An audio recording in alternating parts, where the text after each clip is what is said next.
Hi friends, स्वागत है आपका एक और नए वीडियो में, एक और नए लर्निंग के साथ में। तो आज का टॉपिक है wear factor on separator and condition monitoring of separator. ये दोनों टॉपिक के ऊपर हम बात करेंगे। सेपरेटर के ऊपर ऑलरेडी मैं कुछ वीडियोस बना चुके हूँ।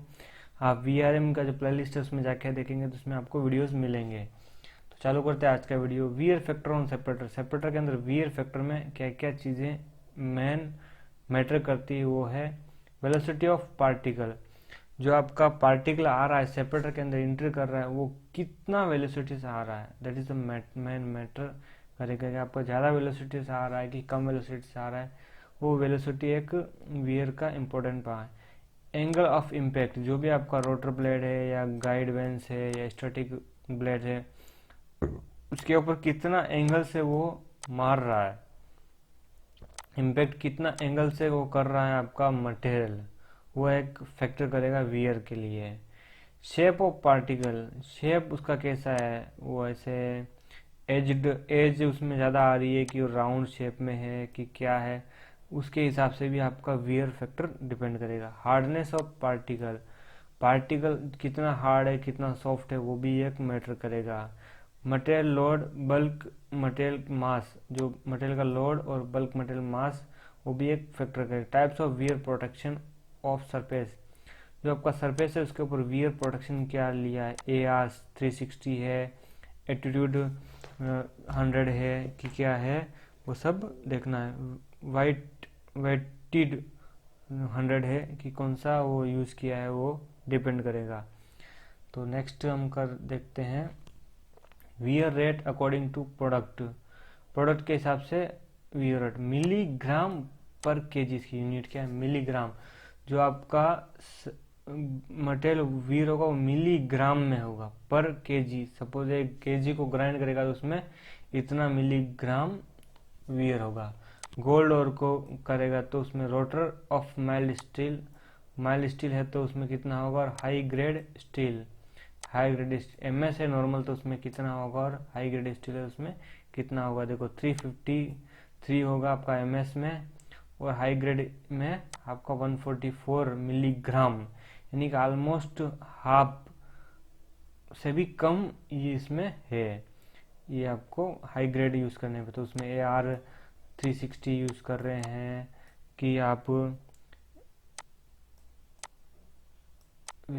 UTI डिवाइडेड 100 यूज़ कर रहे हैं कि कौन सा मटेरियल यूज़ कर रहे हैं, वो सब में मैटर करेगा।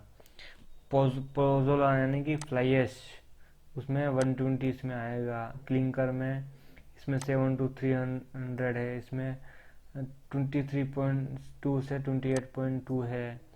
तो ये अलग अलग मटेरियल के अप टू 330 है मैक्सिमम, इसमें 30 ही रॉ मटेरियल के केस में नॉट अवेलेबल कुछ नहीं है। ब्लास्ट फर्नेस स्लैग में ये है। स्लैग सीमेंट सेपरेटर लेलिंग में, स्लैग सीमेंट में इतना, मतलब ऑलमोस्ट आप अच्छा ग्रेड का स्टील यूज़ करोगे तो उसमें आपका VRMS से हाफ से भी लो है। आप उसमें क्विक क्लाइम सेपरेटर में देखेंगे, आपका क्विक क्लाइम सेपरेटर टेलिंग्स में देखेंगे, तो ये सारी चीज़ें, ये सारे जो पैरामीटर्स है वो बहुत बहुत ज़्यादा मैटर करते हैं आपको।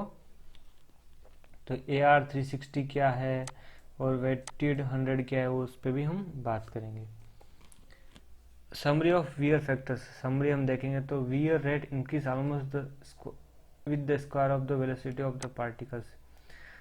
मैंने आपको बताया था इससे पहले वाला उसमें कि वेलोसिटी भी एक फैक्टर है। तो जब वेलोसिटी के स्क्वायर में उसका इंक्रीज हो गया, यानी कि जस्ट आप 2 का स्क्वायर कितना होता है 4, तो सपोज 2 टाइम्स वेलोसिटी इंक्रीज होगी तो 4 टाइम्स आपका वियर रेट इंक्रीज होगा। तो ये इस टाइप से wear rate is reduced by increased throughput, यानी थ्रूपुट मतलब आउटपुट। जो आपका जो भी ग्राइंडिंग मिल है उसका आउटपुट इंक्रीज करेंगे तो वियर रेट रिड्यूस होता है। Wear rate of compound steel is with approximately 65 degree particle impact angle. Highest wear rate होता है 65 डिग्री एंगल पे। Compound steel is with mild steel this angle is approximately 25 degree, और mild steel में ये 25 degree पे भी इसमें highest wear rate होता है। Compound steel have a better wear resistance than mild steel. Compound steel है जो माइल्ड स्टील से ज़्यादा वियर रेजिस्टेंस होता है। Wear rate is strongly dependent on material being separated. जो मटेरियल जो सेपरेट है उसमें क्या है, उसके ऊपर डिपेंड करेगा। Wear rate strongly dependent. Wear affected zones on a separator. Wear का जो अफेक्टेड जोन है वो सेपरेटर में क्या क्या है। Selection of material should match the stress in the area. जो भी एरिया उसमें स्ट्रेस क्या है वो इम्पोर्टेंट है, उसमें कितना स्ट्रेस आएगा उसके ऊपर डिपेंड करेगा कि सेपरेटर में कौन सा कितना इफेक्ट पड़ेगा किस एरिया में, कहाँ ज़्यादा। जैसे यहाँ आएगा तो यहाँ रब करके एयर इंटर होगा तो ये एरिया में ज़्यादा वीयर आएगा, क्योंकि वो ऐसे डायरेक्शन चेंज होगा तो टच होके ही निकलेगा। तो यहाँ अलग वाइट कलर का दिख रहा है, यहाँ पे अलग मटेरियल दिख रहा है डायमंड टाइप शेप में, तो वो क्या करेगा, there is an economical interest to combine different lining materials. Economical यानी कि रेट कटिंग भी एक इम्पोर्टेंट फैक्टर है।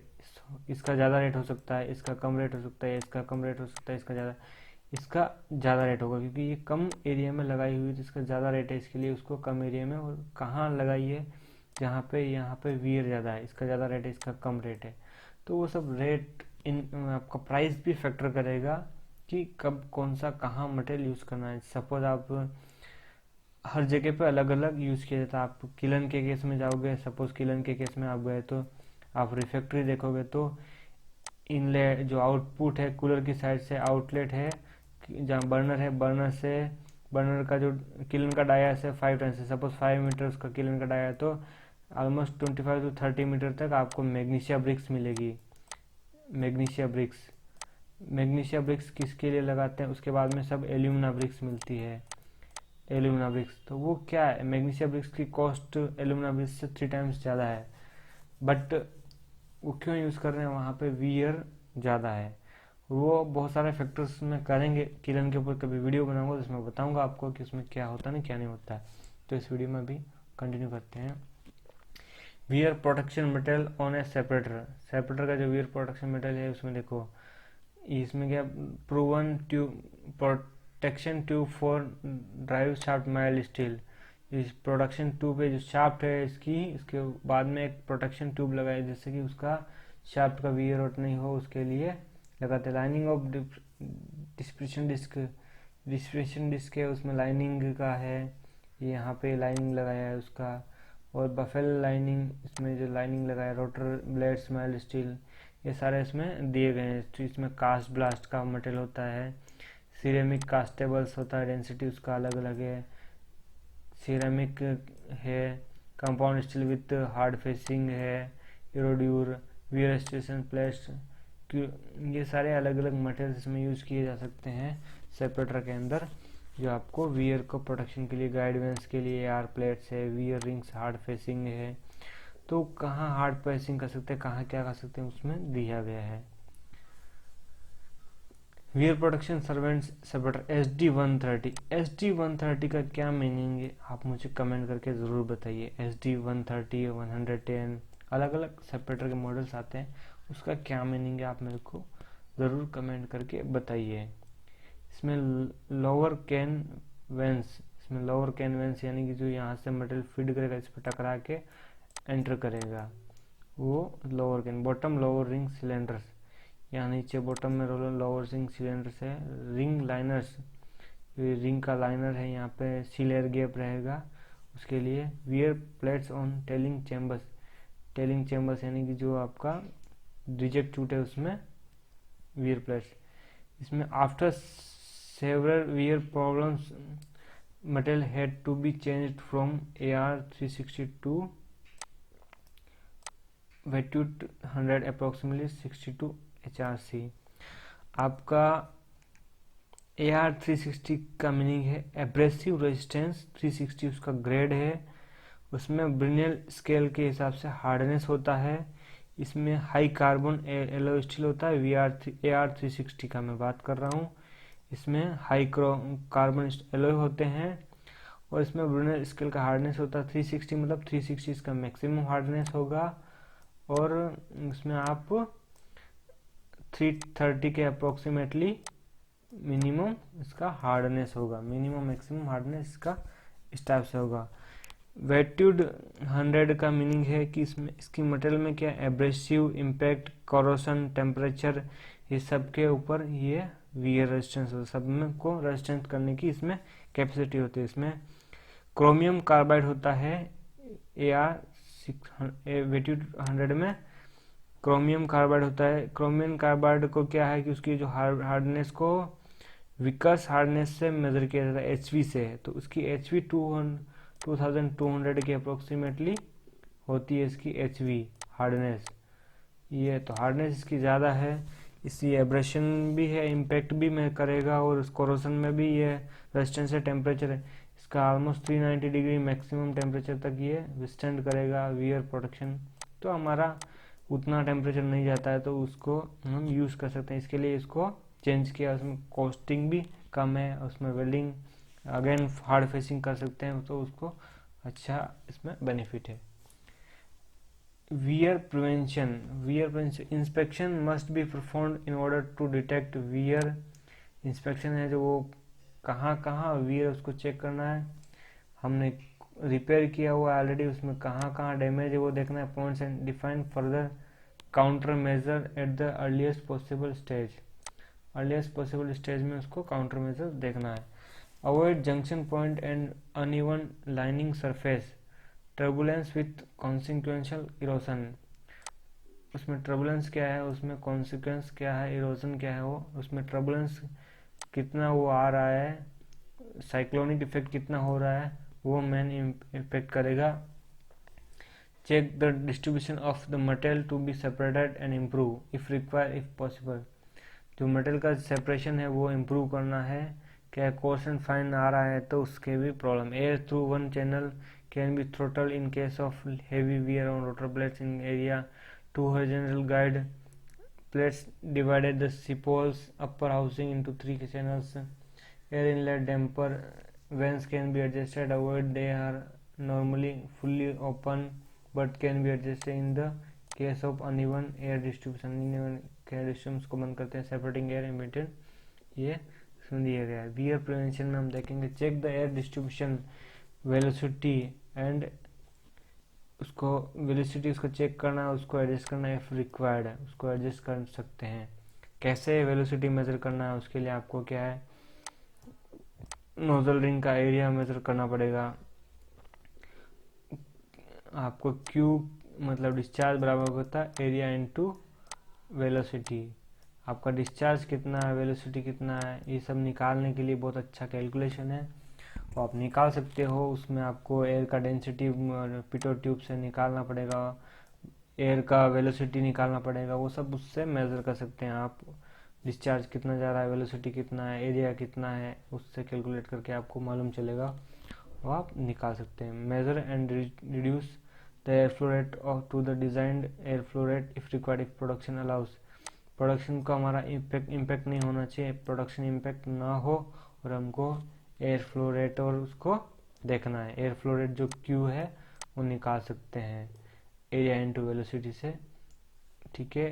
तो उसमें मीटर क्यूब पर सेकंड उसका रहेगा आपका, तो उसको वॉल्यूम पर सेकंड भी आप चेंज कर सकते हो, इसको वॉल्यूम पर टाइम भी कर सकते हैं। एक कितना वॉल्यूम जा रहा है एक टाइम में, पर्टिकुलर टाइम में, उससे भी हम उसको चेंज कर सकते हैं। मीटर क्यूब पर सेकंड है तो उसको कर सकते हैं, क्योंकि वेलोसिटी होता है लेंथ अपॉन टाइम L/T, तो उससे हमको उसको वॉल्यूम में कन्वर्ट कर सकते हैं। एरिया को लेंथ से मल्टीप्लाई कर देंगे वॉल्यूम हो जाएगा। तो वो एक जस्ट फॉर्मूला बेसिक में आपको दे रहा हूँ, आप डीप में आप देख सकते हैं। Good communication with production and process responsible is must. उसमें प्रोडक्शन और प्रोसेस डिपार्टमेंट दोनों का हमको कम्युनिकेशन होने के बाद में हमको उसमें डिसीजन लेना चाहिए। Seal wear follow up, A deterioration of the sealing system will impact rapidly the quality of the fine products। जो फाइन प्रोडक्ट का क्वालिटी उसके ऊपर डिपेंड करेगा। डिटोरेशन मतलब वियर उसका डैमेज होना, आपका सीलिंग सिस्टम यानी कि सील एयर गैप होता है आपका, वहाँ से डायरेक्ट फाइन मटेरियल आपको जाएगा। मैं अभी नेक्स्ट स्लाइड में उसके ऊपर भी हम बात करेंगे। Follow up the resistance for coarse particle is an efficient way to trigger the wear on the seals. Coarse particle के ऊपर चेक करना चाहिए, उसको आप मेजरमेंट उसका चेक करके उसमें देखना चाहिए। A good communication with the quality responsible is a must, जो क्वालिटी के साथ में उसका कम्युनिकेशन मस्ट इम्पोर्टेंट है। सेपरेटर में क्या डेली हम चेक कर सकते हैं, check gear box, drain plug, breather, oil leakage and level, oil का लेवल क्या है उसको ब्रीदर चेक करना है, उसका ड्रेन प्लग है वो उसमें कोई ऑयल लीकेज है तो वो देखना है। Check drive gear box system, fixation bolts and frame stability, जो उसका गियर बॉक्स का जो बेस बोल्ट है वो सबको चेक करना है, उसकी स्टेबिलिटी चेक करना है। Check drive motor reducer, vibration and temperature for unusual conditions, जो ड्राइव का मोटर है उसमें वाइब्रेशन टेम्परेचर क्या है, उसके कुछ अनइवन कंडीशन लग रही वो देखना है। Check separator frame for unusual vibration and noise, separator का फ्रेम है उसमें कुछ वाइब्रेशन है वो देखना है, नॉइस है वो देखना है। Coupling check unusual conditions, grease leaks and unusual sounds, वो सब चेक करना है कपलिंग में। चेक लॉस, कट ऑफ और मिसिंग बोल्ट्स, कुछ बोल्ट मिसिंग है, कट है या तो उसको चेक करना। Check protection guards, condition and fixation, एक इम्पोर्टेंट फैक्टर होता है हमारा मशीन गार्डिंग। हम जो मशीन गार्डिंग हमको फॉलो करना बहुत मस्ट है सेफ्टी के अंदर। हम मशीन गार्डिंग हमारा जब प्रॉपर होगा तो हम इंसिडेंट एक्सीडेंट को हम क्या कर सकते हैं, मिनिमाइज कर सकते हैं, उसको जीरो तो नहीं कर सकते बट हमारा बाय डूइंग हम मेजर्स, प्रिवेंशन मेजर्स हम उसको मिनिमाइज कर सकते हैं, एज पॉसिबल है हम मिनिमम जा सकते हैं। चांसेस है उस केस में भी एक्सीडेंट इंसिडेंट होने के, बट हम उसको बहुत माइनर लेवल पे ले जा सकते हैं। तो ये प्रोटेक्शन सेफ्टी का मस्ट है, उसको फॉलो करना ज़रूरी है। उसमें भी मशीन गार्डिंग में बहुत सारे रूल्स होते हैं, उसको हम अगर आपको चाहिए तो कमेंट करिए, मैं बताऊंगा उसमें मशीन गार्डिंग में कितना मैश का साइज होना चाहिए। एक as per standard, company standard अलग अलग हो सकता है। मशीन गार्डिंग प्लेट से बनाना चाहिए, मैश से बनाना चाहिए, मैश से क्यों बनाना चाहिए वो भी एक इम्पोर्टेंट है। प्लेट से बनाएंगे तो क्या नुकसान है, मैश से बनाएंगे तो क्या फ़ायदा है, मैश कितना बड़ा साइज होना चाहिए, क्यों होना चाहिए, वो सब अगर आपको चाहिए तो कमेंट करिए, मैं आपको ज़रूर उसके ऊपर भी दूंगा। Visual inspection of stiffening rings legs, look for cracks and breakage.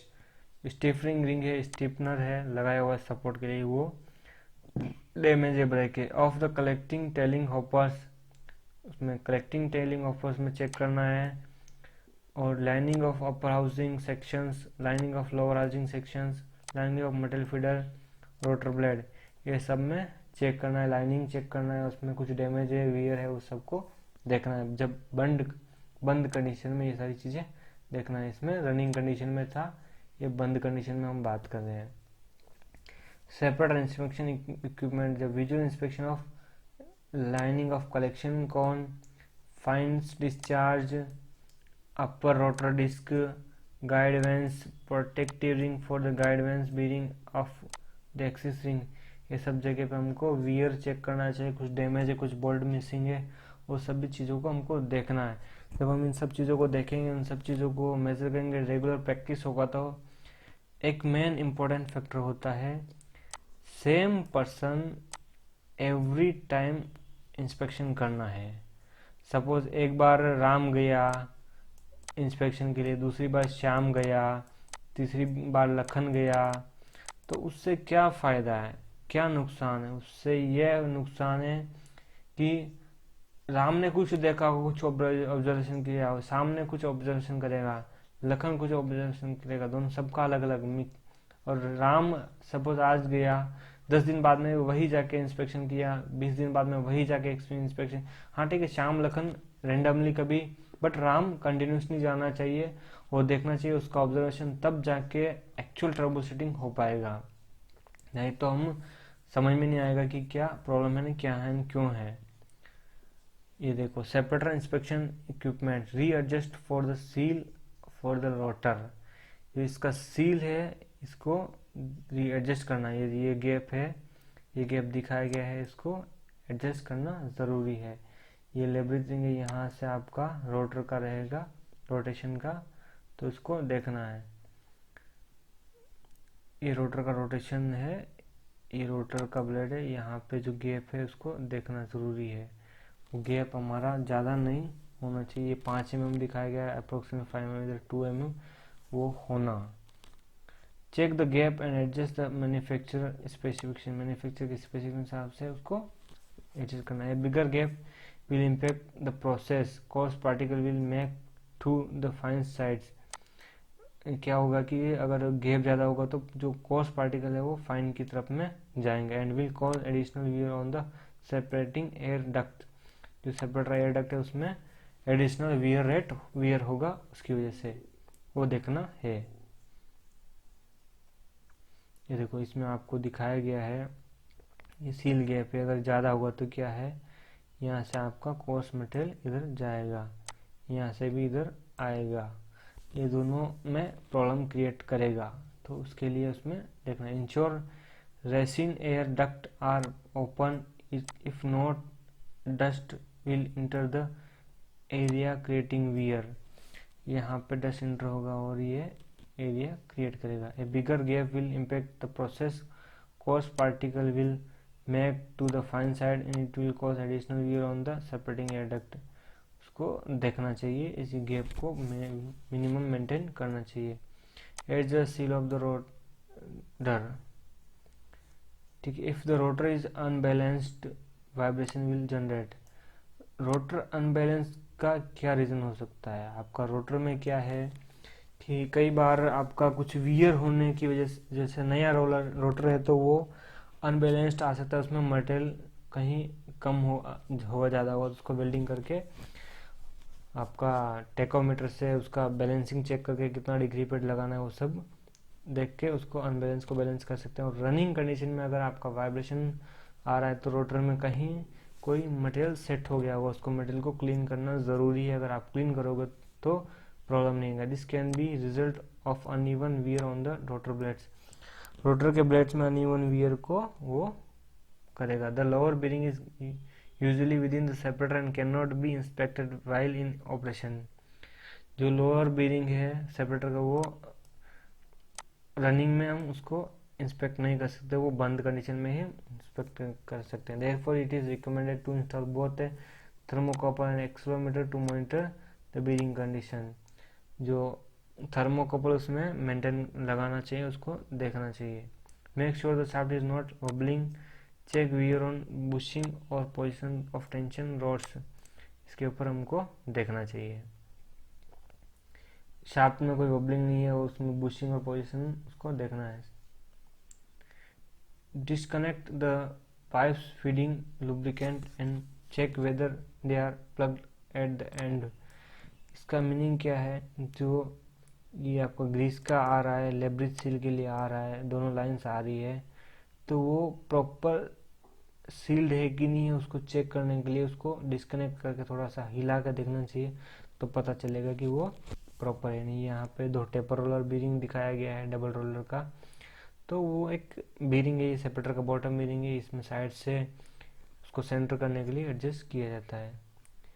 Separator inspection, equipment down, जब इक्विपमेंट बंद होता है तब separator. Visual inspection of the seal for the fine discharge, inspect condition of the felt seal in the external labyrinth rotor seal, maintenance job at the coupling. If the rotating play is too large, जो rotational का play है वो ज़्यादा है तो उसमें coupling pack have to be replaced, coupling के जो पैक्स हैं वो रिप्लेस करना चाहिए, उसमें जो बुश आते हैं वो चेंज करना चाहिए। Maintenance jobs at the gear unit at the coupling system, the gear units, इन दोनों में गियर यूनिट और कपलिंग का जो सिस्टम है उसमें देखना चाहिए। गियर में कुछ प्रॉब्लम है, गियर बॉक्स में है, वो देखना है।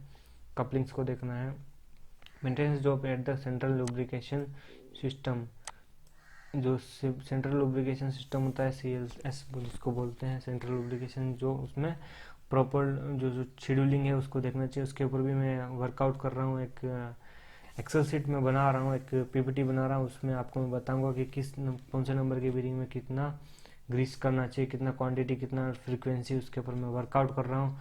और वो वीडियो मैं ज़रूर जल्दी ही आपके बीच में लाऊंगा, तो उस वीडियो के वेट कीजिए। बहुत अच्छा वीडियो, उसमें आपको कि क्या वेदर का, टेम्परेचर का, डस्ट का, कौन सा पार्टिकल का क्या क्या मैटर करेगा, वो सब चीज़ों के ऊपर मैं एक वीडियो बना रहा हूँ, प्रेजेंटेशन, उसको बाद में एक्सप्लेन करके बहुत अच्छा वीडियो बनाएंगे। उसमें कौन सा बीरिंग नंबर पे कुछ मैं एग्जांपल लूँगा, उन एग्जांपल्स के ज़रिए हम समझेंगे और बात करेंगे।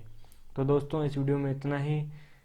आप लास्ट तक वीडियो आपने देखा था, आपको वीडियो अच्छा लगा। अगर आपको वीडियो अच्छा लगा तो प्लीज़ लाइक करिए और वीडियो के लिंक को अपने दोस्तों के साथ शेयर ज़रूर करिए, जिससे कि अपने दोस्तों को भी फ़ायदा हो सके। और अगर आपने अभी तक हमारे चैनल को सब्सक्राइब नहीं किया तो नीचे रेड कलर का सब्सक्राइब बटन है वो दबाइए, उसके पास में बेल आइकन वो दबाइए। धन्यवाद। जय हिंद, जय भारत।